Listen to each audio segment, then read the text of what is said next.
నా పేరు ఇస్లాం bin Hasan. RTC depot దగ్గర ఉన్నటువంటి పెట్రోల్ పంపు.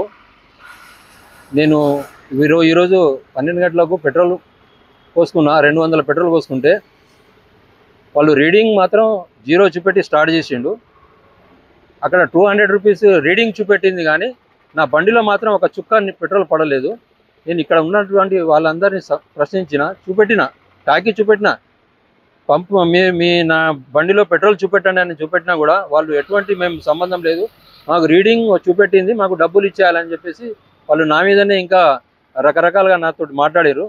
మళ్ళీ వాళ్ళకు సంబంధించినటువంటి వ్యక్తులు కొంతమంది పెద్దవాళ్ళు వచ్చి వాళ్ళకు కూడా చూపెట్టిన నా యొక్క బండి టాకీ చూపెట్టిన తర్వాత అలా పెట్రోల్ వాస్తవంగా లేదు అని చెప్పేసి పోనీ అని చెప్పేసి వాళ్ళు వేస్తున్నారు. పోనీ అనేది కాదు, నేను 200 రూపాయలు ఇచ్చినా నేను పైసలు పెట్టి కొనుక్కుంటున్నా అని చెప్తారు. తర్వాత వాళ్ళు వేసినారు. కాబట్టి ఈ యొక్క పెట్రోల్ పంపు పూర్తి స్థాయిలో మోసం జరుగుతున్నది.